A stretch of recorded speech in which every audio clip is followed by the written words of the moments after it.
Hello friends, welcome to another What's for Dinner video where I share what I cooked for dinner for my family of 6 this week. I love good food with lots of veggies, but I also have picky kids. In these videos I share how we meet in the middle. I hope you guys enjoy this video and get some meal ideas. We started our week off with Hawaiian Kebabs. For our family of 6, I used 6 large chicken breasts. This was enough for dinner that day and the following day as well. So this was 2 dinners of the week. I'm starting off by cutting up the chicken into pretty big, maybe a little bit over 1-inch pieces, cutting out any gross parts. I'm going to marinate the chicken in some teriyaki sauce. I'll link the recipe down below where you can make your own sauce, or you can just buy something like I did from Trader Joe's. I always like to add some pepper and extra garlic, so I'm just going to stir this together and let it marinate for a couple of hours. Next, I cubed up a pineapple, 2 bell peppers, and 1 red onion. I used half of the pineapple for the skewers and the other half was eaten by my kids. I love these metal skewers. I used to use wooden skewers, which would always catch on fire no matter how long I soaked them. These are great, they are reusable and not too big, and they lay flat so the food doesn't skid around when you flip them. I'll link them down below for you. I alternate the chicken with the pineapple and veggies, and I also made a few for the kids without any vegetables at all.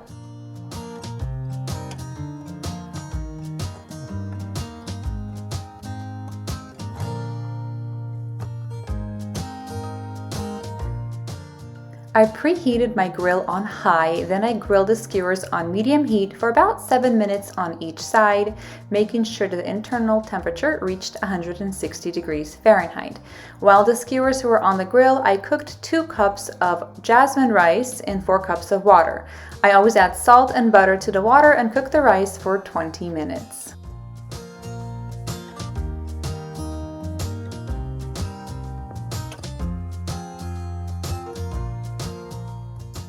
This was dinner. It was very delicious. The kids just ate the chicken without the vegetables, and they had some cucumbers and radishes on the side along with the rice. Everybody was very happy after this meal.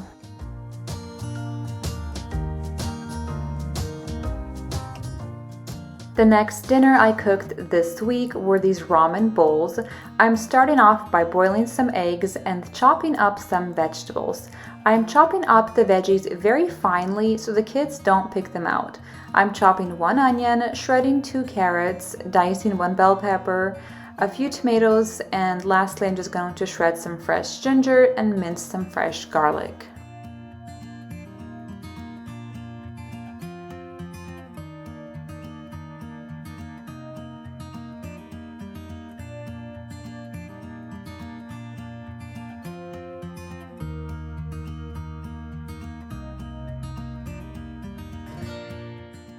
Once my eggs are done, I'm just putting them under cold water and then peeling them and setting them aside. This dinner comes together pretty quickly. I'm heating up a pot with some avocado oil and sesame oil, and I'm going to stir fry my onion until it is golden and then add the rest of my veggies. After the veggies are softened, I'm going to add the fresh ginger and garlic, and I'm going to stir fry the veggies for a few more seconds while the garlic and ginger releases its aroma, and then I'm going to add the sauce. I am cooking the brown rice ramen noodles according to the package directions. I am also going to set apart about 3 cups of the pasta water, which I'm going to need later.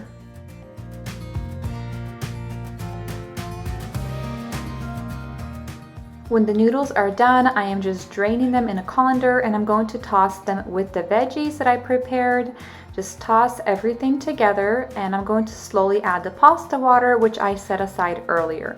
If you like dry noodles, you definitely don't need to do this. I love a slurpy, soupy ramen. The sauce has sriracha. I made sure to only use about 1/3 or even 1/4 of the sriracha it calls for because my kids will not eat anything too spicy. And I can always add more to my bowl if I want. I topped my husband's and mine with cilantro and green onions, and the kids had theirs plain.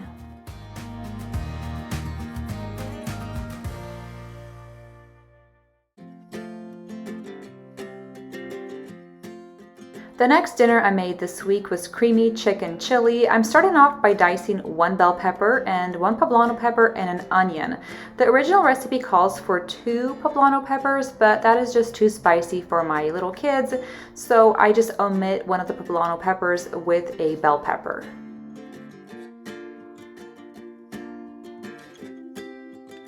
I'm going to start off by cooking the veggies in a heavy bottom pot on medium heat with some avocado oil. I'm seasoning the veggies with some cumin, paprika, chili powder, salt, and pepper. I'm going to stir often so everything gets cooked evenly. After the veggies are cooked through and the onions are golden, I'm going to add my fresh crushed garlic. I'm going to saute it for a few more seconds, and then I am adding my chicken broth to the pot.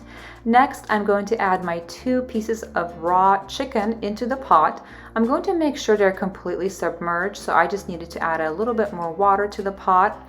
And I'm going to boil the chicken for about 20 minutes until it is cooked through.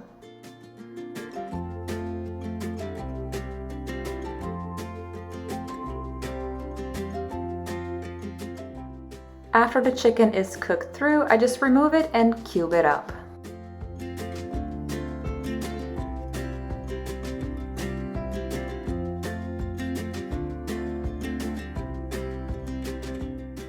Then into the pot, I'm going to add the cream cheese, the cubed up chicken, some white beans, about half a cup of salsa verde, and some cheddar cheese.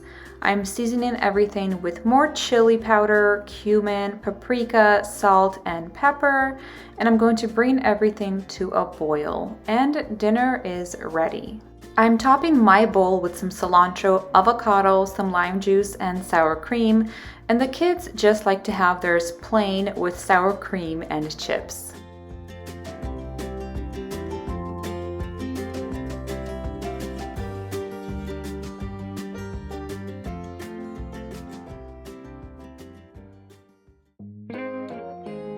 Moving on to the last dinner of the week, I made 1 pot pasta with some fried chicken tenders. I shared these tenders in my last dinner video, but my kids requested them again, so they are back on the menu this week. I just marinate the chicken tenders in buttermilk with some seasonings, and I let it sit for a few hours. Then I'm just going to make the flour topping and dredge the tenders in it and fry them up.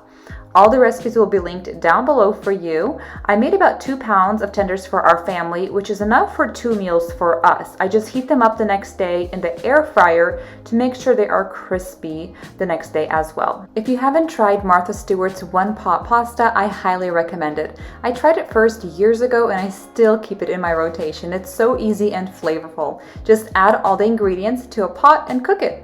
I make sure to measure out the proper amount of pasta and water just to make sure the water evaporates properly.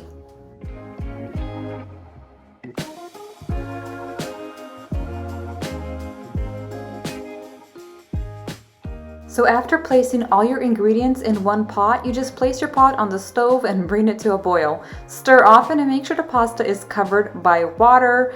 The pasta will soak up all the liquid and create this yummy sauce. This pasta is definitely served best fresh that same day with some fresh basil and Parmesan cheese on it. Dinner was delicious and everybody was satisfied afterwards.